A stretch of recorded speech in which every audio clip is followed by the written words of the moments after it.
Recording in progress.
Recording in progress.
Every 80 seconds we had a cell, so I mean, if you do the math on that, it's cranking them out. That was good. Craig's got a Dr. Phil on.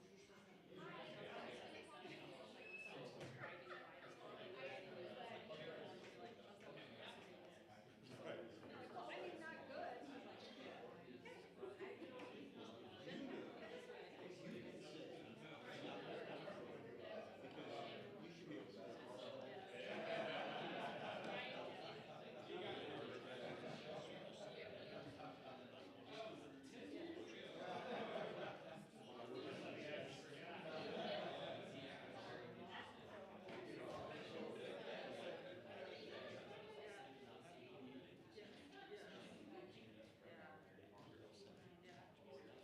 If I get those looking straight over this fall, it looks medium.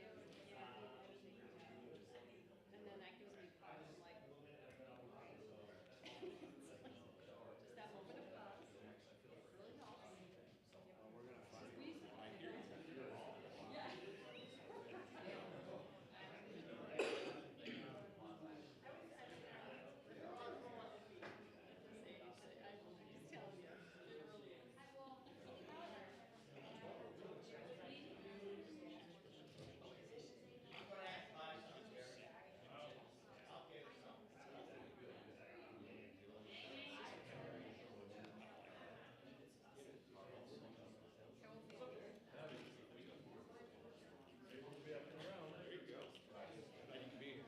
just telling you. It really is.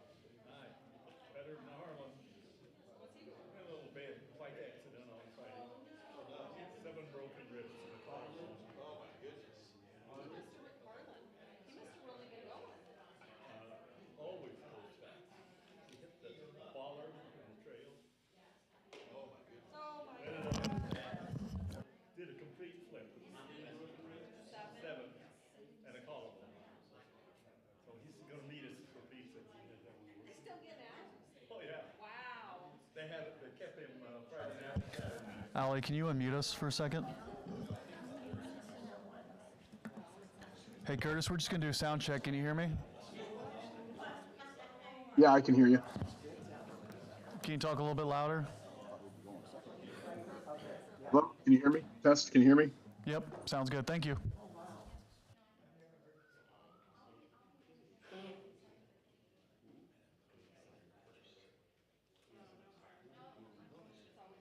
You going over? No. Not on days. Harlan's going to be there at 6:30.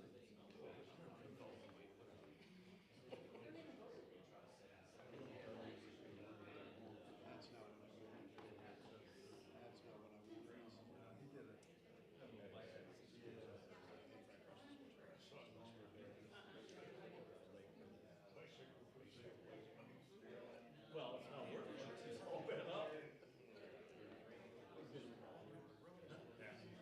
Yep, I can hear you. Can you hear me? Test, test. Can you hear me?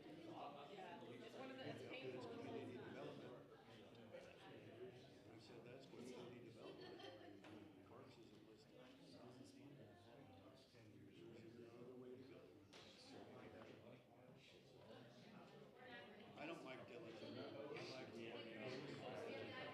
But you could go right here in the city's website, government, general, and then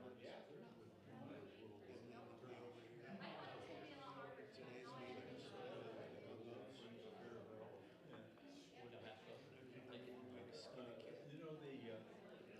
Today's meetings. You know, the King Street.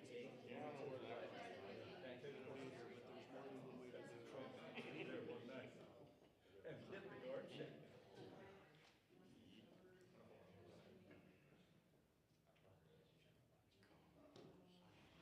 You gonna try to get there? Oh, okay. Well, we might be still there.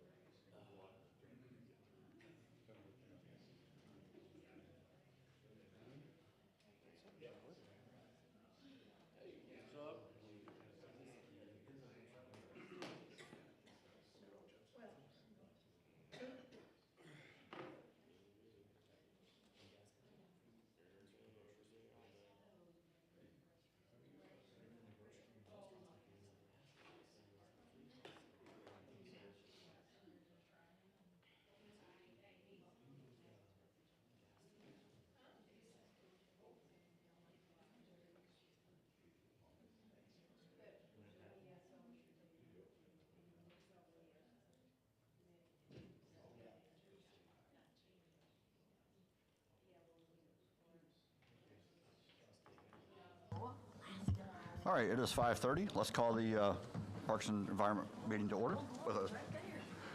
Everybody stand for the pledge, please. Go ahead. I pledge allegiance to the flag of the United States of America and to the republic for which it stands, one nation under God, indivisible, with liberty and justice for all. Just because you're close to it, you're the most patriotic. I was in it. She didn't realize it was right there. All right, can we get a roll call, please? Yes. Chair Vorse. I am here. Vice Chair Carney. Here. Here. Ms. Tony. Here. Mr. Newcomb.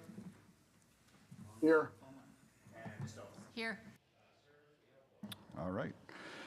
And you've all got the minutes. Can we get a motion to approve? Make a motion to approve. Carney. Second.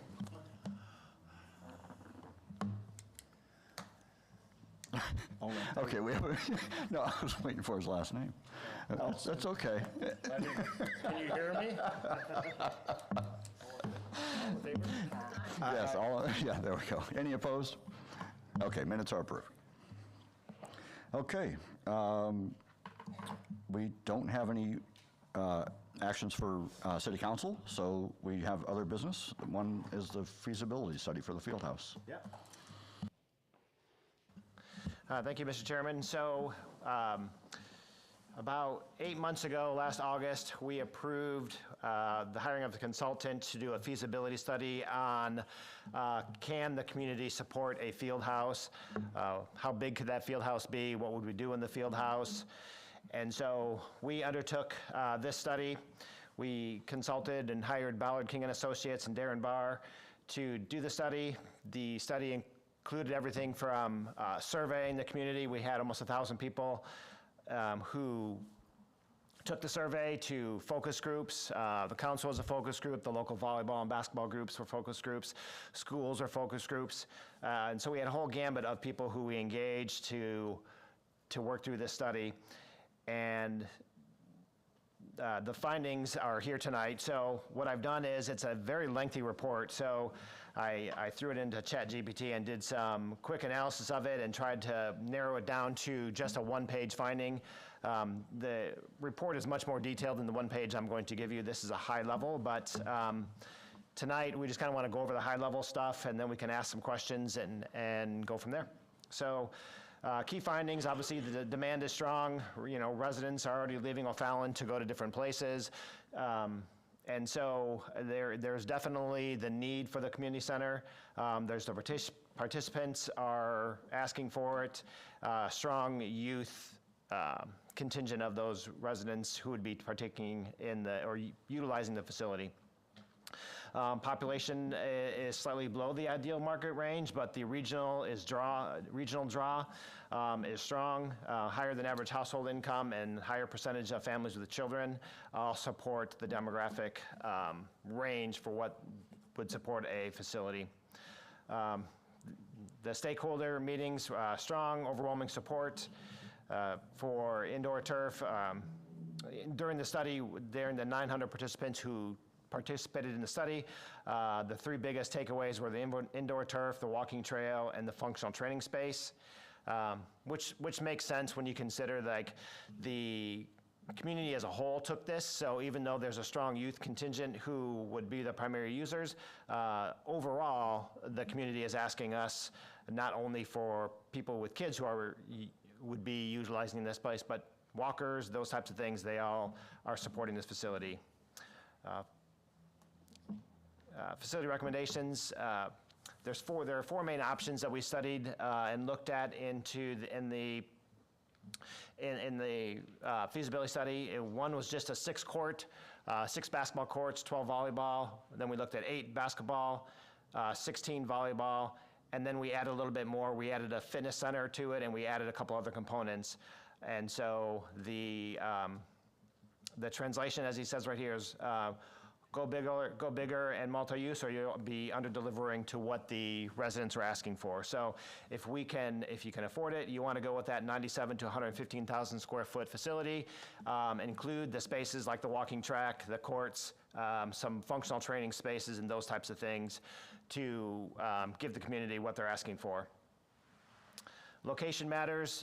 We didn't do a hard study on the location. We focused on the sports park, but I don't want this study to say it should only be located in the sports park. For this study, when we did it, we highlighted the sports park, but certainly there's other locations in town, so don't tie yourself down to it has to be in the sports park. If you have concerns about that, there's other locations in town that we can ask for. But the key takeaway was that one of the things we looked at in the facility would be a turf area, which is about 100 foot by 100 foot square of just indoor turf for training, soccer, baseball, whatnot. And the key takeaway from the location is if you don't locate at the sports park, look real hard as to, do you want to include that turf space in a new facility?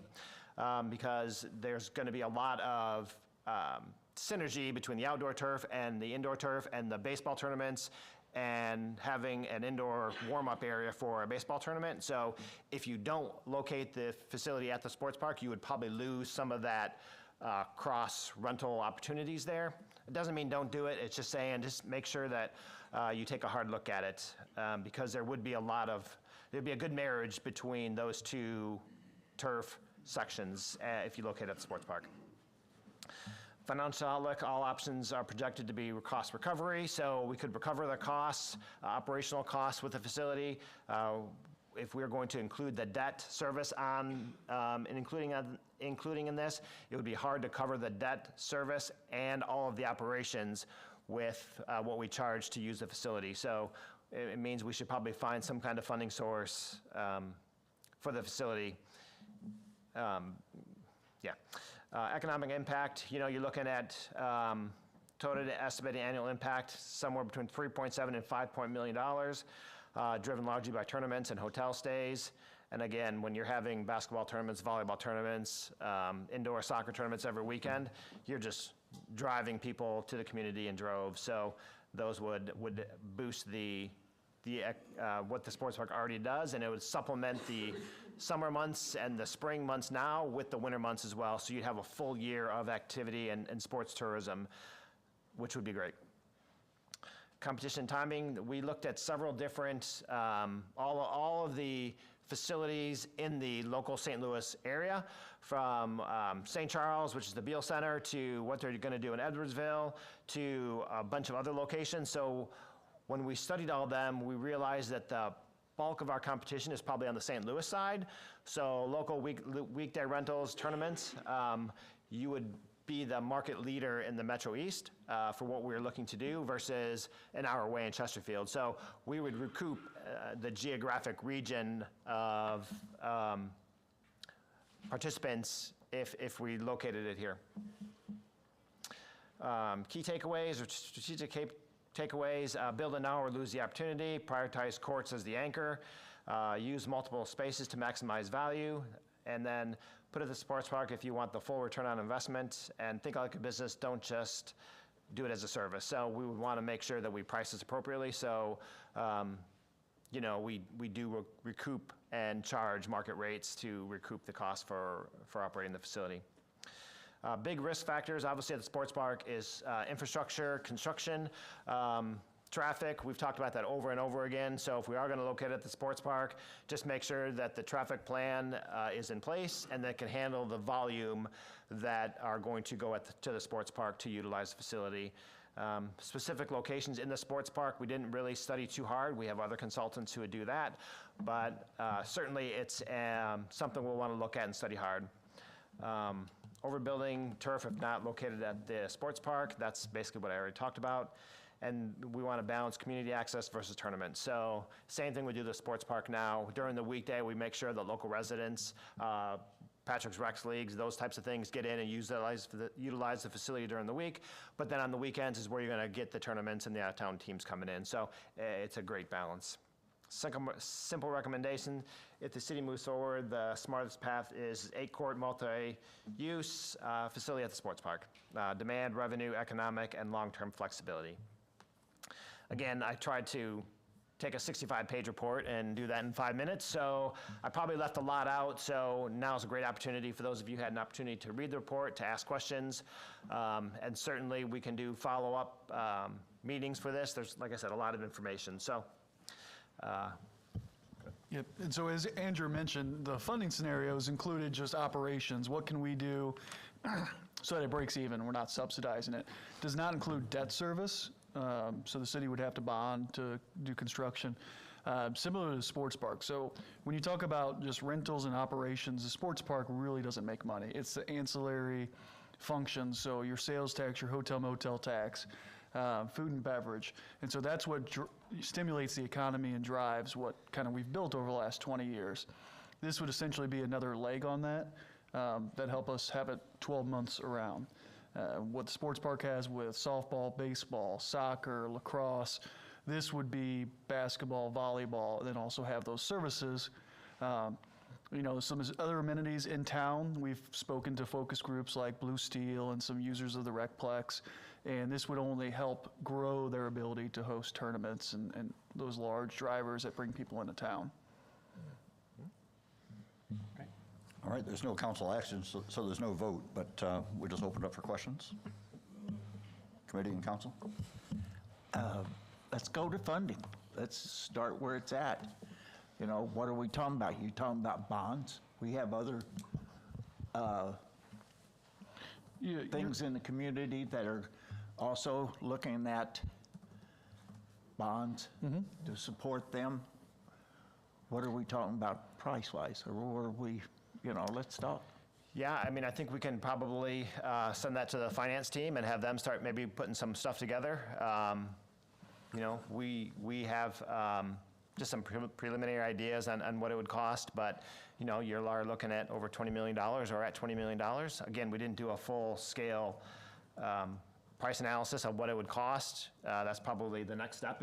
If you are still interested and the council wants us to go to the next step, then we probably need to put some boxes on a sheet of paper and get a size and then start sending it out to our consultants to get a price on what it would cost. Obviously, construction can go anywhere from $300 to $325 a square foot, $325 a square foot to build, to $600 or $700 a square foot. When we built the Katie Caven Center, that was about $550 a square foot. But again, that's a brick building, big windows, a lot of different things that you know, you might not do in a field house. It could be just a tilt-up building, which would be much more economical. So we would have to probably dive into some of those things and then get some costs for the finance team to be able to at least look at. But if there is will from the council and you want us to continue on, we can certainly do that. infrastructure in the park, I mean, in the sports park. If you put this in there, is it gonna be able to handle all of this traffic, parking and all of this? That's a really good question. One of the main things we think about, this report was to determine if we build it, would it work? Things like traffic circulation, those would all be followed up. I know with our staff, we have those conversations every day. The sports park's very busy already. We have Park Place coming online. They'll be doing, Pure Property Group will be doing a lot of infrastructure improvements in that area. But obviously, the bridge is still something we look at in circulation. So, as Andrew said, while the scenarios looked at the basic circle in the ring of demographics around the sports park, we are not tied to just the sports park at this moment, because there may be other places in town that traffic circulation, most importantly, would work a little bit better. So are you looking, I know this is a hot mic, so I'm trying to keep it away from me. So are you looking from us and the council at this point, direction that we'd like for you to kind of keep pursuing this and go to the next step? Is that what the discussion is at this point? I think that would, if you want us to continue to research and continue the next step, and then, yeah, we would probably need some kind of green light from the council, knowing that it does take us a lot of time to do this, and so if we shouldn't do it willy-nilly, like, I mean, we're happy to do it, but it does take time, so if you're serious, then yeah, we're happy to move forward. So what are you needing? Well, I think we need direction from the council as a whole. Do you want us to continue on with our research? I would like for you to continue to look into this. Okay. I think it's a reasonable pursuit, having kids that have participated in these type of indoor sports. I've seen, we've been all over the place within the Midwest for this and seen the impact that it has on those communities. And you mentioned the Beal Center, which is in Chesterfield. We've been to that facility. And just as an example, they have a massive volleyball tournament that's hosted at the Dome. I can't remember how many hundreds of teams there are, but part of that, they use the Beal Center in Chesterfield. We are closer than the Beal Center is, so I would love to take all of those games that are going now out to Chesterfield and have them here in town and supporting our community. So I think this is a worthwhile venture to see what the next steps would be and to pursue. Yep. Okay. So the intention would be to take this report and let the council think about it for a little bit, give us some feedback. But now we've got the very rough outline of what a building could operate like in O'Fallon. Obviously, this council has some decisions to make with funding large priorities. As we all know, the library is doing Together O'Fallon right now. What everything they've put together shows the question from the council of issuing bonds for a library. So we've got that. Now, most infrastructure, Jeff Taylor and Public Works, those have funding sources. So when we talk about road construction, it's not really dipping into the same pot as what a field house or a library or any of those improvements of the sports park would take. But our team will bring back to the council over the summer months different funding scenarios for the council to kind of look at and make those decisions on how we succeed in what the strategic plan includes, especially those large ticket items. You mentioned the library bonding, but technically that would come from the library board, even though we have to approve it. That's a decision that would come from the library board. So the city council would actually vote to issue bonds. Okay. And so that would be the council's decision at that point. That's interesting, since they have their own board of people, and then we approve their levy. It's a approve their levy? It's a very strange setup. Okay. Curtis, you have your hand raised? Yeah, so just another quick question too. I know we talked primarily a lot about, sports space for teams to come in and traveling teams to come in and host these big tournaments. Maybe what other benefit would the residents of O'Fallon get from this? Are we going to talk like this could be a place where the residents could also be using when not occupied for tournaments? I saw, maybe a training facility, indoor turf, walking, jogging track. Is that stuff that's available for the residents, or is this going to be strictly for outside sports teams coming in and tournaments? Yeah, so it depends on how we build it, right? So the recommendation from the feasibility study is encompass everything. So I think some of our high-level concepts were some meeting rooms, obviously a functional training space, like a 100-foot by 100-foot turf area for indoor training, and then you could obviously do baseball and soccer training in there as well. They had a fitness model in there, so we could have a fitness center membership, gym, whatnot. So the build out as recommendation from the feasibility study is, to include all of that stuff. But, just as we've talked about, the bigger you get, the bigger the footprint, the more the cost. But, when you start going into a membership model and you start having fitness memberships, the great thing about that is now you have consistent revenue every single month. You have people coming in. Obviously, there's expenses with that, but it is a membership model. Ross? Oh, sorry. Yeah, I mean, I've been a traffic hawk for quite a while and have every intention of continuing to be. But this is also something that the sports park's busy during the spring, summer, early fall. This is to fill in those other months. So you're not adding traffic. You're, extending the traffic, I guess, time-wise. You're not compounding on top of it. So that's something just to consider. Our consultant, Darren Barr, is online. He's actually phoned in. Now, I just did see him there, so I don't know as if, Allie, we can grab him. He had his hand raised there for a second. But he called in, so I don't know where he'd be at. Participants. There he is.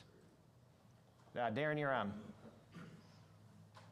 Hey everybody, I was just going back to Curtis's question. When we mapped this out, there was kind of the two options, right? There was the bare bones, hey, this is what you need to do with course. But then when you went ahead and you expanded out the facility, that did have more, as Andrew explained, more public options. And I would also agree with the statement of, the a facility like this at the sports park extends the traffic to a full 12 months around the year. The sports park and locating a facility there also has some impact on the components that you would include. So for instance, if you did not have the facility at the sports park, that goes ahead and brings the inclusion of indoor turf into a little bit more question, and whether or not that would be as wise of an investment. So there's some other of those if-then statements out there. Andrew, could you, I know it's all contingent on kind of the design that we came up with, but could you ballpark, excuse me, size-wise, square footage, and how much acreage you would need for a facility, generally speaking, with 8 courts and maybe the ancillary space? Yeah, you would need 10 acres. So when we did some kind of a little bit of modeling with FGM, and we put a 106,000 square foot facility, and then we assessed the amount of parking that we would need when that's maxed out, we landed on about 10 acres. So we're going to be in that neighborhood of space required for the building and parking. And, if people ask, why are we looking at a field house? It's important to kind of note that the sports park started with recreational tourism. While that's, you guys know we have hotel motel tax and 9%, and that goes and pays for those economic development and tourism things like the O'Fallon Station and the sports park capital and all that stuff that we build to bring in more people. Because then people come in, they spend money in food and beverage and sales tax. That goes to the general fund. Or goes to other services that we use for streets and police and our services for the city. So that's been our model now for 20 years to kind of bring people into town, have them spend money, and then we use, lack of a better term, other people's money to pay for our services. And I will say too, again, as someone who's traveled for these different types of things, it's important that we have the support in place, like the hotels and stuff like that, because there are neighboring communities that are building up some of their recreational facilities, but they don't have hotels to support that.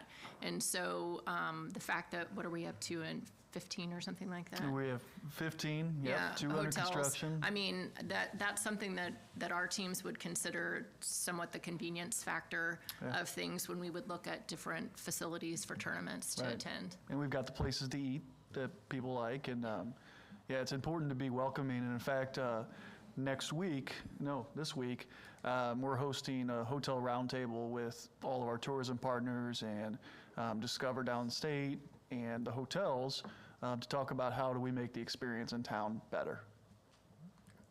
This is Darren with Ballard King again. I think the other, the other comment that I would make outside of the economic impact and the hotel motel tax and how those dollars are used in the community, the Parks and Rec Department currently is at capacity when it comes to any type of court programming that they can do. Right now, they're primarily dependent upon school district facilities.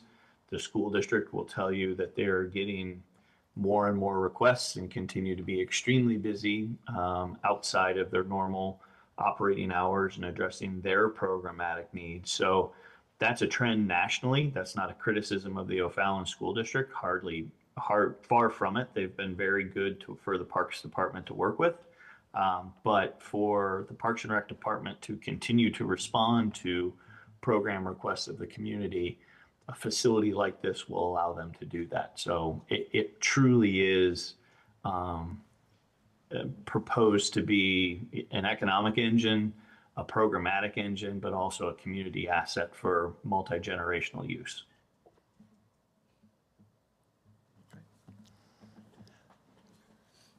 I agree with Martha. I think this is something that's good for the city. I know that when, how much is it going to cost to move this forward the next step? I mean, how much are we willing to invest in this to Yeah, we might have to engage FGM just for a few, but we're talking minimal. I mean, it would probably be under the, $5,000 to $7,000 threshold with FGM, kind of studying a few different things. So that's just to give you some high-level concepts of what a facility look like, how would we lay it out, those types of things. So they've already done some pro bono work for us already, so the next step wouldn't be too bad. I just want to thank Darren for pointing out the community aspect with the programming that you're kind of capped out at right now, because, I mean, I know that I've talked about my kids that have done some of these travel sports, but there are a lot of kids, especially when they're younger, that really benefit from the community programming that we have through Parks and Recreation. And so to be able to have more kids able to access that with different facilities would be nice. So. Yeah, I mean, we'll have 500 in our basketball program throughout the season, so we've got a ton of kids playing basketball. And then Aaron was just asking me about our summer camp. Like, we are almost to the point where we've already maxed out the Caven Center for our summer camp, so to have someplace else, an indoor place to go, we might even do like a satellite camp. I don't know, because we're busting at the seams already, and there's weeks where we have 50, 60 kids on the waiting list. So, to have a little bit more space to those kids to check out during the day, to Roy's point of just how would the community use it, there's another example. So there's no shortage of usage we're going to have for it, that's for sure. Anybody else? Go ahead. So where does I don't have a mic, but you might have to repeat this in here, but I'm curious, when we think of Edwardsville looking at a similar concept, and we looked at 8, one, is there a reason why we stopped at 8? Is it no more efficient to go, or no more beneficial for us to go higher? But then the other thing is, if Edwardsville were to go through with it, does that change the potential considerations whether we could attract and actually pay for the ongoing expense? So Darren, are you still on? Do you want to take that one? Yeah, I'm still on. I didn't hear the whole question, Andrew. If you could repeat it, I'd be happy to respond to it. Yeah, I think the question was specifically relating to Edwardsville and the first part of the question is, why did we stop at 8 courts versus 10, 12? Could we have gone bigger? Or conversely, why didn't we just start at 6? So talk about how we arrived at 8 courts as a maximum. And then the second part of the question is, how does that tie in with what Edwardsville's doing? And would what they do affect our long-term success in our facility? Sure. So a couple different pieces of information. So when we started to look at the number of courts, right, and you go ahead and you start talking about from a perspective of where you need to be, you're looking at 2 different levels. You're looking at what is the community looking for and what can benefit Parks and Recreation, and then what will allow you to go ahead and attract tournaments that pull people from a distance that goes ahead and translates into hotel motel nights and to restaurant and just in community spending. So if you were just looking at going ahead and supporting the community and the programming that Parks and Recreation wanted to do, you would be at a lower number. However, when you go ahead and start talking about attracting tournaments, that bumps the size of the facility up. It also allows Parks and Recreation to expand their programming. Could you, if you were really interested, going into 10 tournaments, 12 tournaments, or 10 courts or 12 courts, could you do that? You certainly could, but then bringing in a facility like Edwardsville would have a much more significant, much more negative impact on your operating structure. Having 8 courts that can support 16 volleyball courts puts you in that regional to small national level tournaments. And that's sort of the sweet spot when you go ahead and start talking about number of tournaments and also the ability to make money. Typically, the larger the tournament gets, the less money is made from a facility rental standpoint. You make plenty in the economic impact. So it was kind of a blending of all of those factors to get to that number. No different than, you could continue to invest in fields at the outdoor sports complex, but you're also going to hit a point of diminishing returns. So when we started to look at 8, it felt like that was one that could be supported by community, it could be supported by programming, and it could be supported by events. And with the idea that if another facility were to move into the market, it wouldn't completely tank the operational structure. These types of facilities, the indoor sports complex, a field house, however you want to frame it, if a community isn't looking at one of those, that means they already have or they're going to in the future. It's one of the most common feasibility studies that we're seeing right now, strictly from the economic impact standpoint. So when we looked at the facility, it was truly from a standpoint of kind of that three-legged stool. How does the community use it? How does Parks and Recreation use it? Can we bring in tournaments and have a positive economic impact?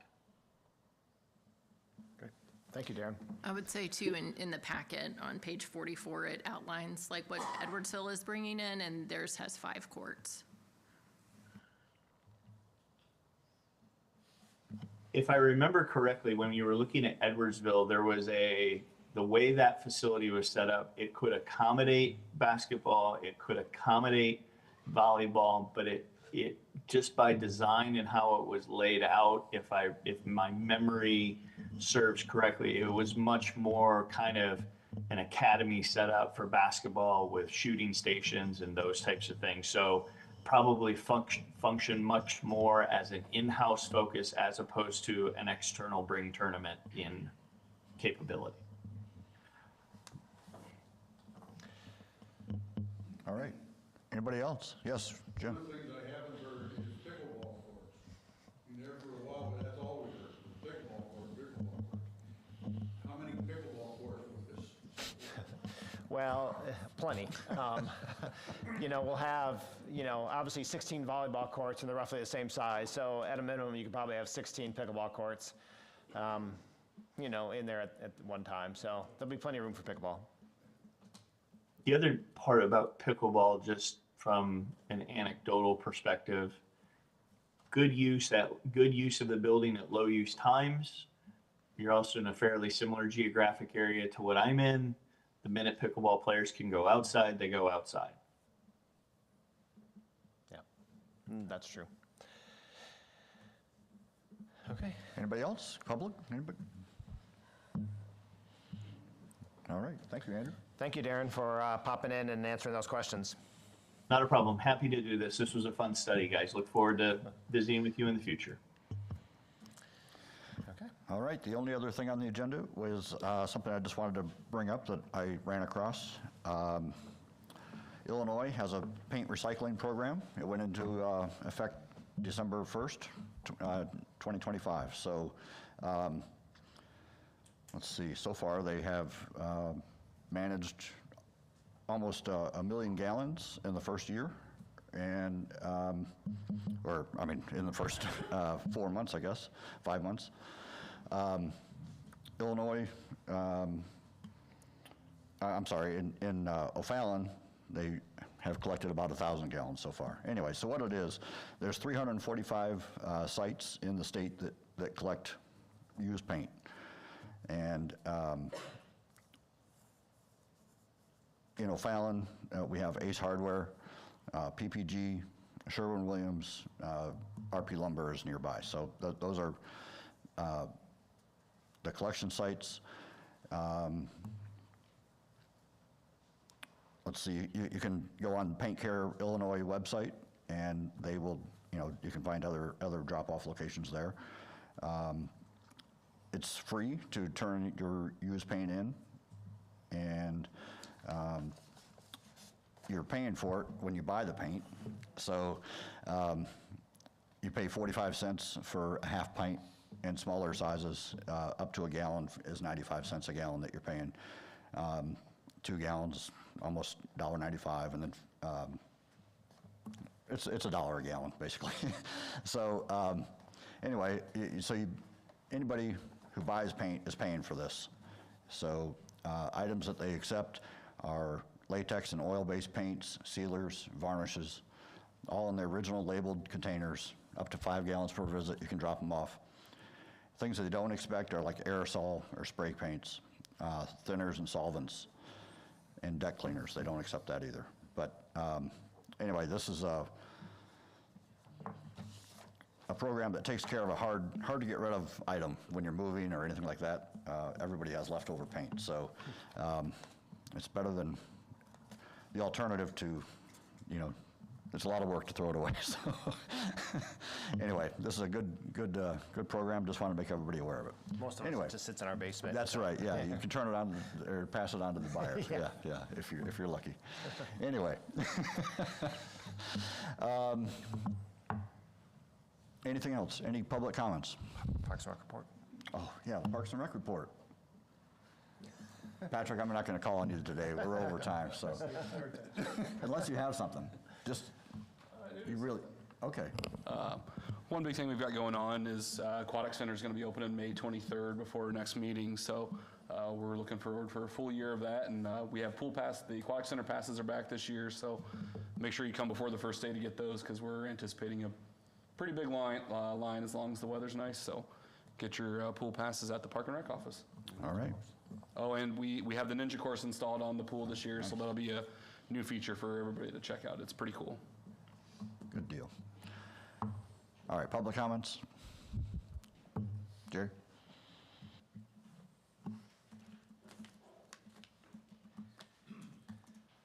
Jerry Albrecht, Ward 7. Once in a while, you guys get to do something. Listening to the discussions and reading the kinds of things. This same kind of discussion was going on, 15 years ago when we started with the sports park. You have to make a decision. You can either do something you'll be proud of or cheap crap it, and at the end, be sorry that you didn't make it bigger. The sports park, we made that decision to do it right, make something that people will be proud of and come to see. Right over here, we had the opportunity to do it right, and we didn't. It's too small. You can't fix it once it's too small and in business. So I'm saying, think 20 years down the road. Don't think, 15 years back. Thank you. All right. Anybody else? Thank you for your comments. We'll take a motion to adjourn. Make a motion. Make a motion. We have a motion and a second. All in favor, say aye. Aye. We are adjourned. All right. Oh, 7 minutes over. So sorry, Abby. Okay, next up, community development. Good job. 6:10. No, we're 7 minutes.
right, I'm going to call the Community Development Committee meeting to order.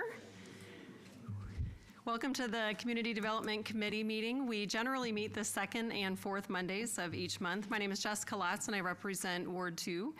On the dais with us, we have several city staff members, including Grant Lidekin, who's our city administrator, and Abby, who's our community development coordinator. Looking over the agenda, it looks like we have a couple items up for discussion. Any votes taken tonight, regardless of any votes taken tonight, all of the items do go on to the full council for their consideration. Anyone wishing to make comments will have several opportunities to do so. When each item is presented and discussed, I'll ask the committee, and then the council, and then the public if they'd like to make any comments about that agenda item. There's also an opportunity at the end of the meeting for final public comments, and those items can be about anything on the agenda or not. Public comments are welcomed, and anyone wishing to speak has 5 minutes. If you'll just step up to the mic and tell us your name, and if you're a resident. Please address comments to the council and not to individual staff members or members of the audience. And our goal is to always answer questions that are asked, but sometimes questions are asked that we need to do a little bit more research on, so we're happy to do that and get back with you. And with that, we will get the roll call. Abby? Campbell? Here. Mylar? Here. Parchman? Here. Rosenberg? Present. Roach? Here. Chair Latz? Here. We have a quorum. Alrighty, we have a full house tonight. Our first item of business is 1.3, approval of the minutes from our last meeting, which was April 29th. It says 2029, but it was really 2026. Is there a motion? So moved. Second. Any discussion on the minutes? All those in favor? Aye. Any opposed? Alrighty, item 2.1 is an ordinance amending ordinance 623, a zoning development known as CPI Warehouse. This is a second reading, so it's already gone through this committee and council. And so are there any questions from the committee? Any from the council? Any from the public? All right, we will see that at next week's full council meeting. Item 2.2 is similar. It's a second reading for an ordinance approving the final plat of Augusta Greens. Any comments from the committee? From the council? From the public? All right, we will also see that on the council agenda next week. And then item 2.3 is new to us. This is a resolution approving a TIF redevelopment agreement for Gators Frozen Custard. So we'll listen to the details on that, please. Thank you. Thank you, Chair. This is a resolution approving a redevelopment agreement for Gators Frozen Custard, which is located at 105 South Vine at their new location. Just to give you some background, the TIF redevelopment agreement allows for 75% of the generated tax increment to be returned to the property owner with this agreement. This project is estimated to have a maximum total eligible cost of $787,936.95. The reimbursable amount depended on the taxable value of the building when the renovations are complete. So at the end of each year, this is when this would be able to be completed with the City of O'Fallon. For staff recommendations, staff recommends the approval of the tax increment TIF redevelopment agreement with Gators Frozen Custard. All righty. And because we don't do redevelopment agreements that often, I just wanted to bring up this slide. And so this is a before and let's say after image of the tax bill for that property. And so the left side is from 2014, just prior to the TIF district being created. And you see that those are the taxing bodies, and that's how much taxes they pay to each person or to each body. On the right side is a snapshot of their tax bill from 2024. And so naturally it's gone up just with reassessment and just increasing in value. And you'll see that Central City redevelopment, it's on the top portion. So as the developers, and this goes for any property in downtown that has a redevelopment agreement, they make investments into the property. And let's say their tax bill was $3,400. And they do a major renovation, which this project is that $700 and something thousand mark, or a little bit more than that, because those are just the costs that are eligible under state law. It'll get reassessed, and their property taxes will go up. So they are still paying their property taxes. Their property tax bill goes up. But you see that Central City redevelopment portion also increases, and that is what is called the increment in tax increment financing. So that amount then goes back to the developer, whoever's paying the tax bill, at 75% to help pay for those costs And in downtown, the value of a TIF is because you've got a lot of older buildings that have, I know this one has some utilities that have to be improved. It includes purchase of the property, all of your engineering and architecture fees. A large one we visit downtown a lot is sprinklers and elevators. And so that in a nutshell is how TIF works. They don't collect tax dollars from anybody else in downtown. They don't collect tax dollars from anybody living inside or outside the TIF district. It's only on as their property tax on that property goes up, they receive a portion back to help them pay for that upfront capital investment. Thank you for that good explanation. Before we open it up for discussion, I do need a motion and a second. So moved. Second? All righty. Any questions from the committee on item 2.3? Yes, sir. Well, whoever first. Go ahead, Todd. What is their plan? It's to open up Gators Ice Cream. And so they've shown us some plans where they are working on an outdoor patio right now to serve ice cream on the outside. As they make the major improvements going out a little bit further, they have some ADA issues to work with. Okay. Yeah. I did fail to mention, though, part I wanted to say is, you know, that big dollar amount that everyone's like eligible cost is $700,000+.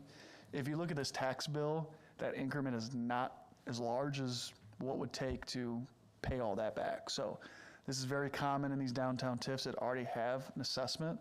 They only receive a portion of that, so the odds of getting anywhere near that 700-something thousand is very, very low. Thank you. Ross? When does that particular TIF district expire? So they're 23 years long. I believe that one was created in 2015. 15. So 2038. Yeah. So it's got a couple more years to build that increment and recoup some of that cost. Any other questions from the committee? Any questions from our colleagues on the council? Martha? So to follow up with Todd's question, normally we get sort of a breakdown of what the expenses are that they're including here, and I might have missed it. I mean, I see a line that just says land acquisition, renovation of existing buildings, site improvements, legal, architectural, and engineering fees, but typically we get a breakdown. So I don't know if that's what Todd was asking, but I was sort of curious about that. Yeah. Yeah, good point. I'm sorry if I misunderstood. So their property acquisition and just those initial costs were so high that we informed them, you're really never going to get all that money back. So there's no use in going through the exercise of listing every single eligible cost you're going to have. Put the top ones in there, and we'll move it towards the agreement. Yeah. Good question. Any other questions from the council? Any questions from the public? All right, seeing none, we'll do a roll call vote, please. Campbell? Yes. Mylart? Yes. Parchman? Yes. Rosenberg? Affirmative? Roach? Yes. Chair Lotz? Yes. Thank you. Is there another slide that it moves ahead? Yep, it's going Okay. to be moving ahead to May 18th, City Council. All righty, sounds good. Well, that is all the items requiring council action. Is there any other business from staff? Nope. All right, at this point, we'll open it up for public comments. Does anybody have anything they'd like to bring before the committee? Hi. Please state your name and if you're a resident. Yes, Elizabeth Sims, resident of Ward 6. Thank you. Hi. Before I launch into a big speech, I'm here to talk a little bit about an ordinance change to allow for backyard chickens. Is this generally the right committee meeting for that? Yes, yes, Okay. yep. So in my research, I think that this would affect Chapter 157 for zoning. And basically, the summary of my proposal is an update to allow a reasonable number of, well-controlled backyard chickens for standard residential zones. I know that this has been brought up before. I wasn't around for the last time, so I don't know what the chief complaints were of a program like this, but I think that reasonable restrictions on the program can address the primary complaints, which might be something like sound, smell, and predators, perhaps. So I think that a wealth of anecdotal evidence in on the internet around there suggests that hens are just not that loud, certainly no louder than, one or two dogs barking in a backyard, and that's something that we all deal with without too much issue. an adjustment to this regulation, I think, could certainly prohibit roosters, which I think is a very well-established pattern for other cities that have allowed this. I think for noise, that pretty much covers that. For smell, I think that if we established a permit program to make sure that anybody's particular setup for their hens had to be inspected, that could really strongly help address the smell and predators, right? So like if the initial inspection to allow for a permit required good controls to prevent predators from getting into the coop at nighttime, then hopefully that problem just goes away. And then for smell, initial inspection can I think establish the foundation, but at the end of the day, that could become a problem over time. So if we write it into the ordinance that there's some sort of like 3-strike rule, where on the first strike, if the city instantiates the complaints from neighbors, that there be maybe just a warning, and then the second strike, a fee, third strike, you lose your permit, and that's it. And then I think that addressing some other things in the ordinance change, like prohibiting commercial activity, and then disallowing butchering, right, like at home, could help, I think, reduce some of the risks with this. I think that is most of what I wanted to get through. I don't know if it would be helpful at all, but I did draft a very rough ordinance change, if anybody would be interested to see it. We'll take it. Thank you. And then I'll give you my talking points too.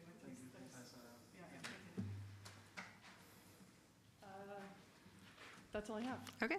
Yeah. Thank you. Questions? Okay. I think we're all set. Thank you. All right. Thank you guys so much.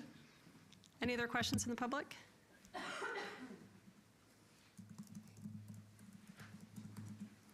Hi. Really not know me. Carrie Schaefer, Ward 1. I want to second what she said. We have a cacophony of dogs in our neighborhood. They make me laugh. I mean, it's just calm, quiet, like alpine flute music. All of a sudden, it's bedlam. Like 3 dogs, and of course, one's got to be a Chihuahua, right? Because they cuss everybody out. Fine. I love Chihuahuas. That's fine. Chickens go cluck, cluck, cluck. Oh, so what? I'd rather have chickens than a cacophony of dogs on 4 corners of my house. So we allow dogs in O'Fallon. Why can't we do chickens too? I think everything that she said is very reasonable, and hopefully you guys don't just hear wah, wah, wah. Please do something about this, because you guys are the ones who have to bring this forward. Thank you. Thank you. Other questions from the public? All right, I will close public comments. Grant, can you speak to the process through which something like this might come through council? First, we'll also say it has been before the council before. It wasn't the full council, if I recall. So it came before a community development committee. And what's different about that is when the city initiates a process, this is my understanding, I will stand corrected if I'm corrected, the city initiated the discussion back in probably 2017 or 2018-ish in this committee. It was discussed among the committee. There was not a vote to move it onto the full council. So unlike most of everything else that comes before the committee, where there's an applicant who's requesting something, regardless of the committee vote, that goes on to the full council.